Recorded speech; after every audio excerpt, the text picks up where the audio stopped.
guys see Trump appoints, he created this new thing called the Office of Faith Office.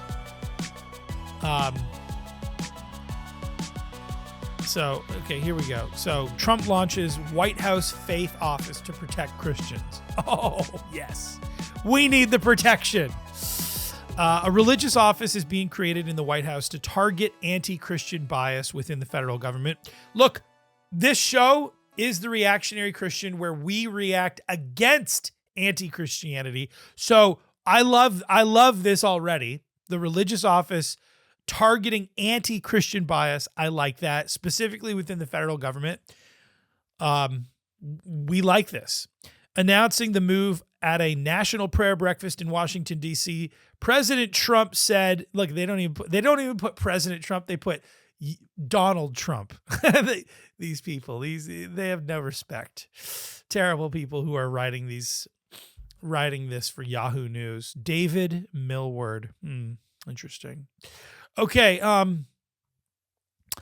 so President Trump said his relationship with religion had changed after 2 unsuccessful attempts on his life during the election campaign. Having launched his campaign against diversity, equity, and inclusion, DEI, in the government, the U.S. president, which is so wonderful, we love that, the U.S. president, a self-described non-denominational Christian, all right, fair enough, if he says he's a Christian, okay, stepped up his efforts to solidify his support among conservative Christian evangelicals.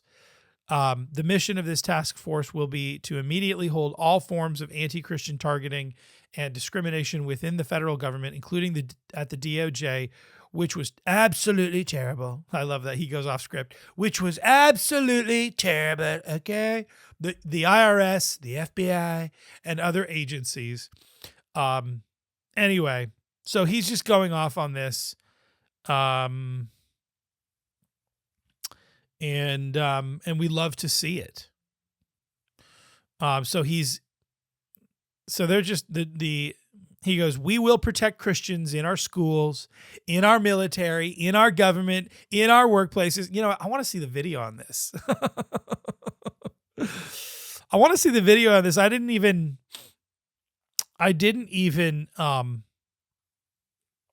research. I mean, I'm going off script here. I'm going full Trump.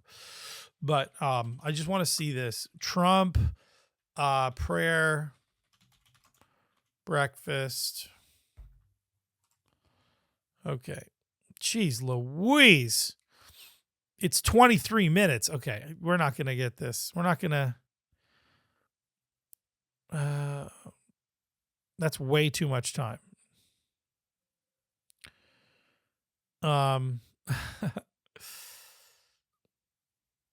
We have to bring religion back. We love this. Okay.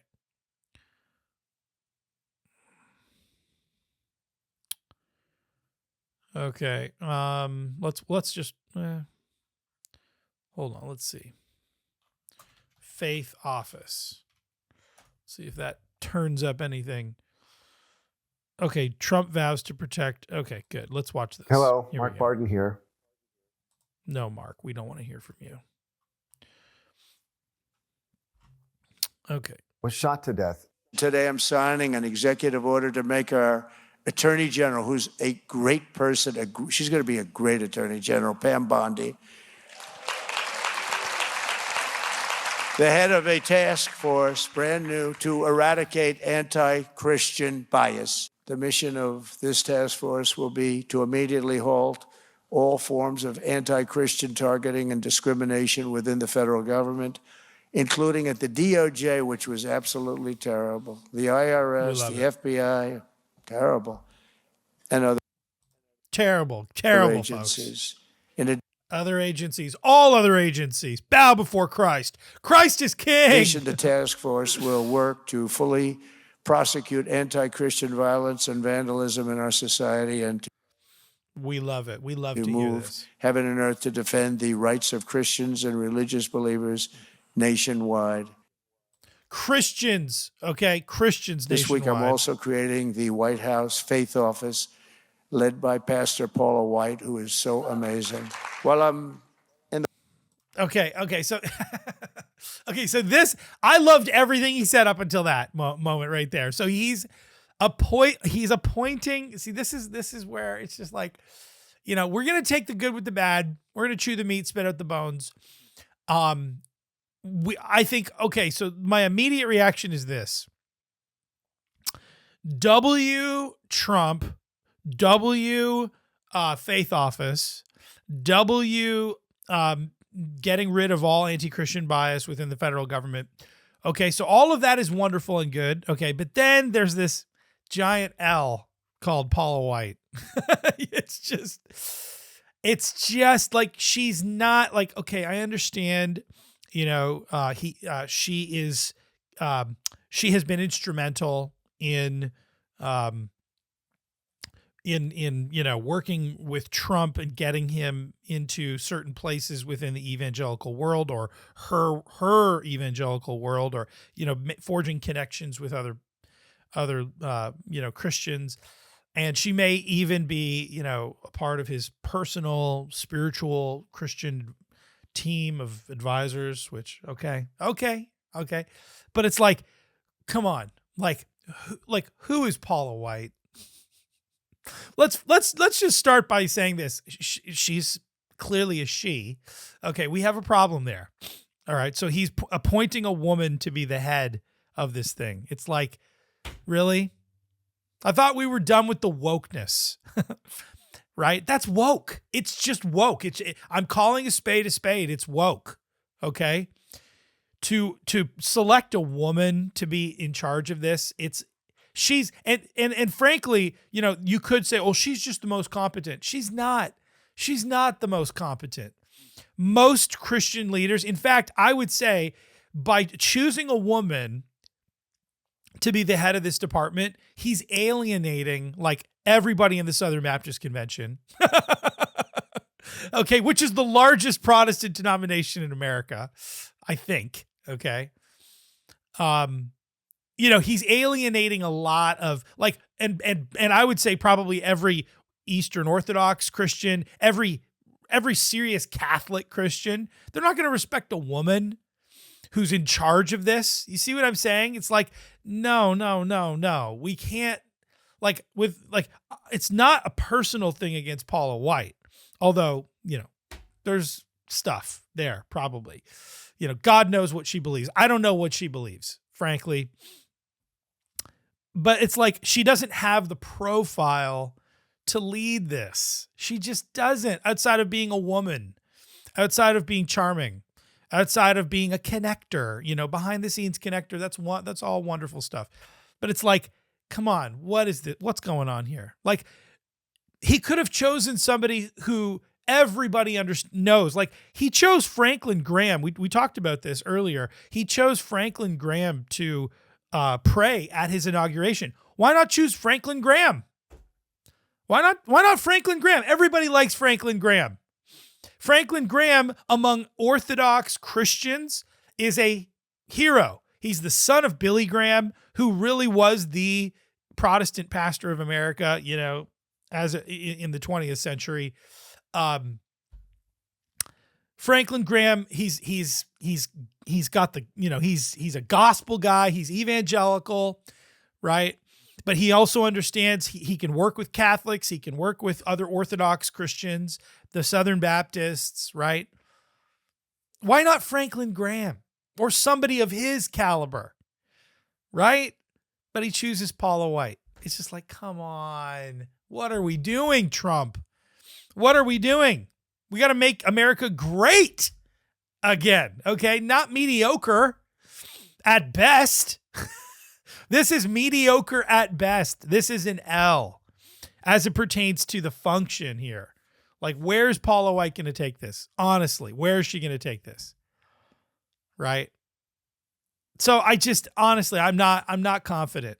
I don't think she was a good pick. I could be wrong. Obviously we're not talking about like, it's not an official, it's not like a senior pastor role of a church, it's just a department, but it's like still being, I just think there were better picks there. There's way better picks. So anyway, that's my gripe about that. Let's keep In the going. White House, we will protect Christians in our schools, in our military, in our government, in our workplaces, hospitals, and in our public squares. And we will bring our country back together as one nation under God with liberty and justice for all. Love it. That's how the skinny people of the world. So that's obviously like that's a whole 20 minute thing, but we love it. I love to see it. Trump is, I think it's a win. Okay. Overall, it's a W. I'm supportive of it. We need to raise Christian consciousness. Christian consciousness needs to become more and more and more and more prevalent. We can't get enough of Christian consciousness. And frankly, Christian supremacy. We need Christian supremacy. And we cannot settle for anything other than Christian supremacy. Christianity must be it must be recognized honestly as what it is. Christianity needs to be recognized as what it is, which is the religion of America. More people are Christian in America than any other religion in America. Christianity built this country. It was Christians who built this country. It was Christians the founding fathers were Christian. The original colonies were Christian. The original states, the 13 states in 1776, were explicitly Christian.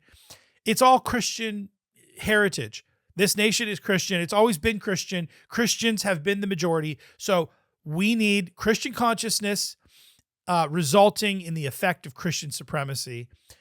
Christianity needs to be the favored religion. That doesn't mean, now what does that, that doesn't mean that other religions cannot function. That doesn't mean that Muslims can't be Muslim, Jews can't be Jews, but they're not going to have the favor of the state. They're not going to be primarily recognized. Their religious holidays will not be recognized. We celebrate Christmas because we're a Christian country. We celebrate Easter because we're a Christian country. We have social holidays, social conventions, cultural norms that are Christian, and that is because Christianity needs to be supreme, and it is supreme. It really always has been that way, but now there's much more at stake, but also much more awareness because of the assumption of all these things in the past. We now need to rise up and say, no. If you're attacking Christianity, you can't do that. Sorry, not going to tolerate that. Anyway, that's so ultimately, there's a minor caveat for an L in there, but the majority of that, all of that is a W. We like that. We want more of it.